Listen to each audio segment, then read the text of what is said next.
Hi everybody, welcome to my channel. Today is the day 27 of June Lit Coding Challenge and the problem is perfect squares. So given a positive integer n, find the least number of perfect square numbers, for example 1, 4, 9, 16, which sum to n. So in example 1 we have 12. So 12 can be represented as 4 plus 4 plus 4. 4 is a square of 2. So here minimum we can get 12 from 3 4. So it is 3. Also we can get from 12 once if we write 12 times 1 plus 1 plus 1, so it is 12, but minimum is 3. Same for 13. 13 we can represent minimum we can get from sum of 4 plus 9, so which is 2 numbers, so minimum we can get 2.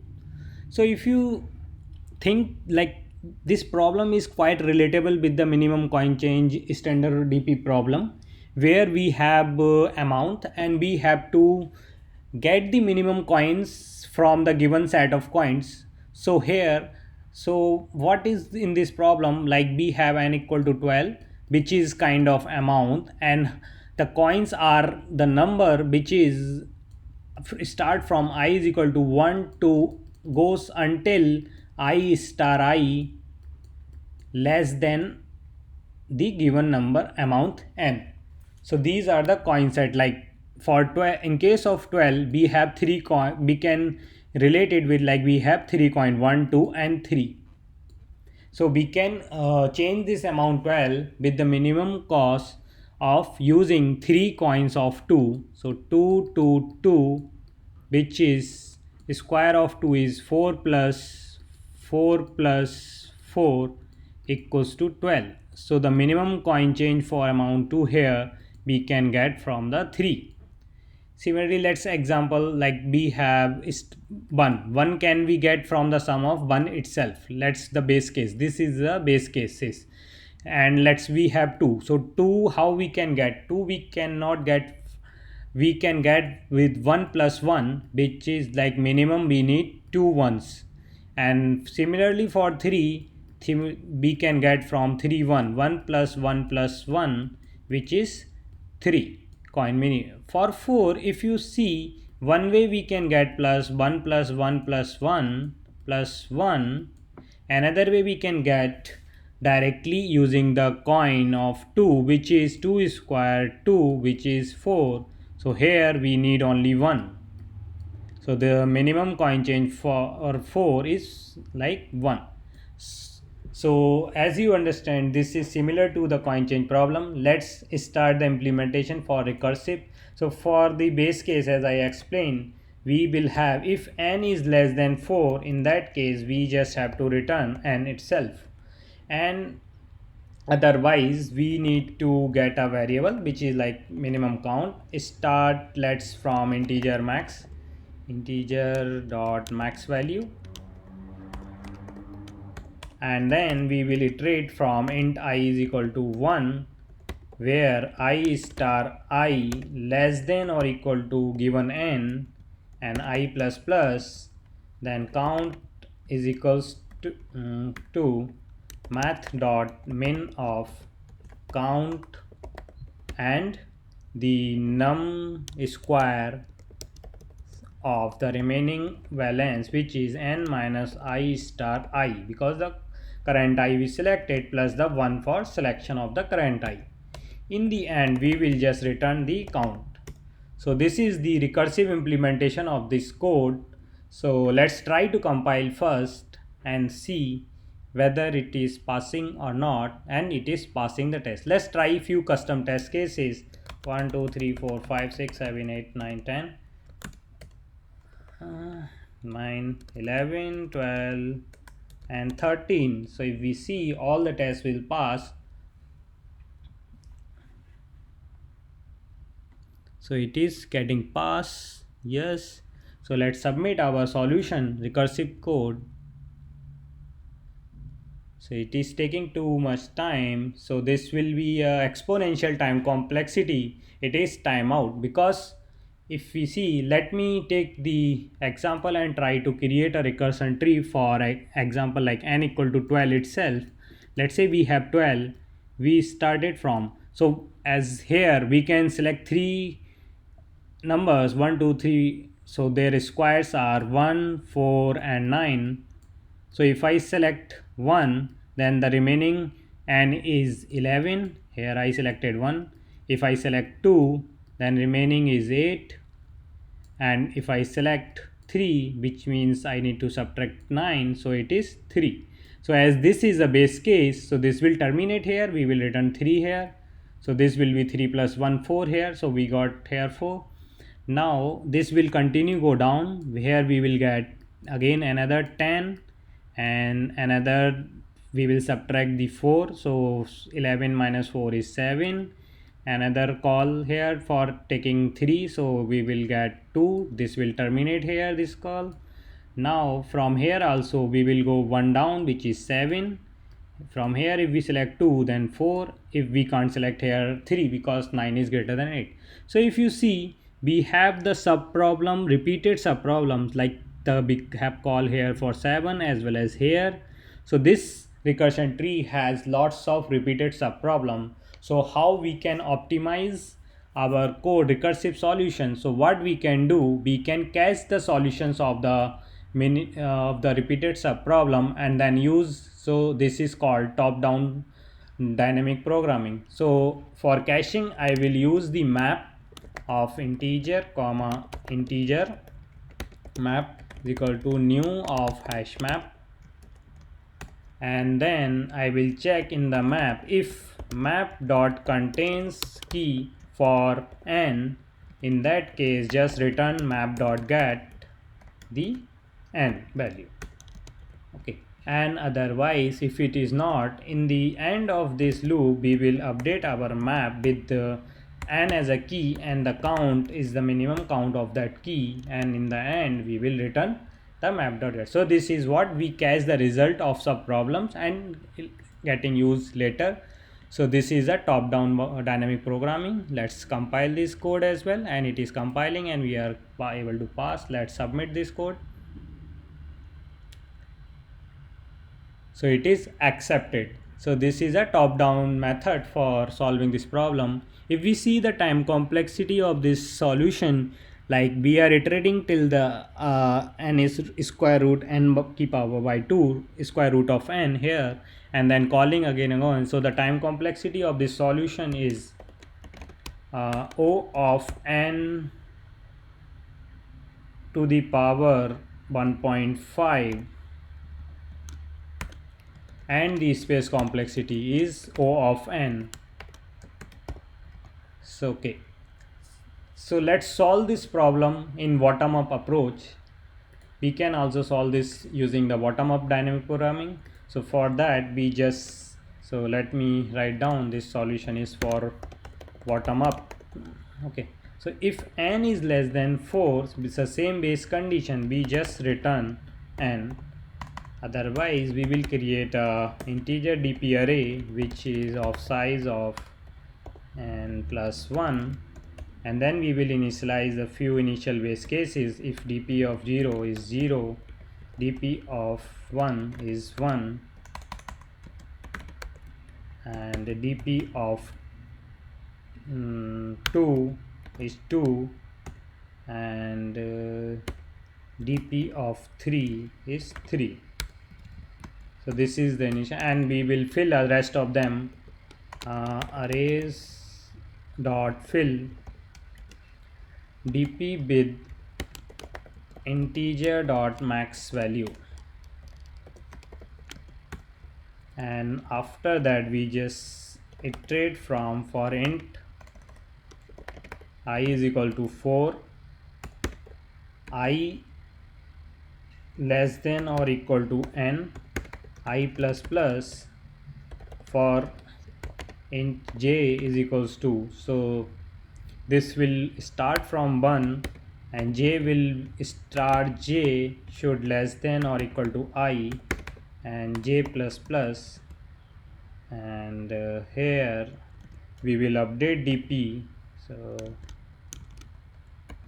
So dp of I is math.min of dp of current value itself I, and the value of dp of I minus j star j, like we are selecting the current j plus 1 for selection of this. So this is, and in the end our result will be in the dp of n, we will return the dp. So this is a bottom up approach of the solution. So it is compiled and we are getting correct for all the our custom test case. Let's submit the bottom up approach solution. So it is accepted. And the time complexity of this also, like this loop is running for n and this loop is running for all I square of internally. So it can go to the same as the top. So there is another standard theorem which is called Lagrange force perfect square sum theorem. So let me open the Wikipedia here. So let's read the, so Lagrange force square theorem, also known as Veitch's conjecture, states that every natural number can be represented as a sum of the four integer squares. So that is the squares for an additive basis or order 4. Like we can represent every natural number p as a sum of the squares of a0 square plus a1 square plus a2 square plus a3 square. So for example here it is given 3. So 3 we can represent 1 square plus 1 square plus 1 square plus 0 square. So in our problem we have to count the unique numbers from which minimum number from which our natural number will be formed. So for this, so let me take this here. So if so like 3 we can represent as 1 square plus 1 square plus 1 square plus 0 square. So in our problem we have to find out the minimum numbers which is from start from 1 to n. So here we have minimum 3. So 3 can be represented as 3, and let's read more on that. So here, so there are total possible cases. There are total 4 possible cases based on the Lagrange equation. So this is case 1 where number itself is a perfect square. So in that case the value minimum we can represent with the 1 itself. So for example all the perfect square number 1, 4, 9 and 16 represent with the 1 number. Similarly case 2 where we can represent a number n as like this I star I square plus j square. So this will be representation of from the two numbers. So how can we check with the two number? What we can do, we will run a simple for loop from I equals to 1 to square root of n, and then check if n minus I square, like I we already selected one perfect square, is the remaining is also a perfect square or not. This n minus I square is a square, perfect square or not, similarly to the case 1. So this is the case 2 where we will have to represent n with the 2. Another case is like, so here if you read the historical development section here, it is mentioned like from the 3 square theorem by proving the positive integer can be expressed as a sum of 3 square if and only if it is not the form of 4 to the power k 8m plus 7. So which means this is our third case where we have to return 4 where we can if this is satisfied, which means this is not a representation from the 3 number, which is we can take like first we will extract out the represent like a number which is a representation from the 1, then second from the 2 and the third from the 4 if it is satisfy this condition. Otherwise in the last the default one will be the third case. So how we will solve this in code? So 4 to the power k and 8m plus 7, what we can do for solving, we will repeatedly divide our number n, this is n, and for all k and m are integer here. So we will repeatedly divide this our number n until this is modulo 4 is 0. So that we will remove this part first. We will divide this until we get and divide by 4. After that we will do continuously. Once we done, after that we will just simply check this part. So let's say let me call it, this part is as a p. So we will check if p modulo with 8. So if we do modulo with this 8, which means this part is modulo done by 8, so remainder should be 7. So it should remain as 7. If it is, which means this is a number which can be represented by 4 sub number. So let's implement this Lagrange solution here quickly. So as per the Lagrange, so the case 1, when the 1 is the answer, in that case we just simply check if int of math dot square root of n star same value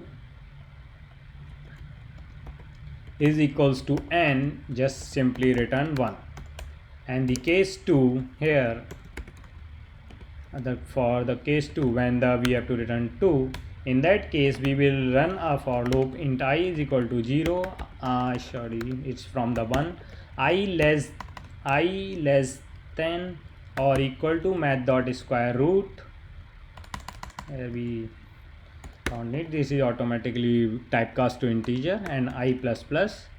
Then we will check here into x is equals to n minus I star I. So similarly we will check if this x math dot star x of x is equals to x, then return 2. And the case 3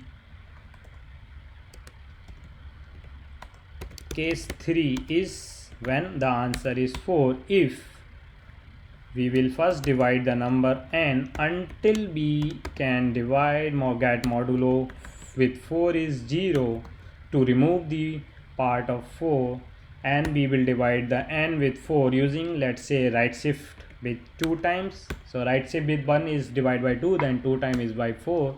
Then we will check in the end if n mod 8 is giving us remainder 7, then return 4. And in the end, if nothing else, so this will be case 4 where we have to return the 3, just return 3. So this is from the implementation from Lagrange theorem. So this is not quite intuitive unless you don't know the Lagrange theorem. So I would recommend you should solve the first 3 solution, like a recursive dynamic programming, top down and bottom up, which is more interviewer will looking. So that's it. So if we see the time complexity of this solution, this is in the O of 1. This part we are running for square root of n. Similarly, this we are, as per the Lagrange, it is can be done in O of, so the maximum calculation is happening here. So it is the time complexity is square root of n, square root of n. So this is square root sqrt of n. Thank you. If you like my solutions, please hit the like button, and thanks for watching.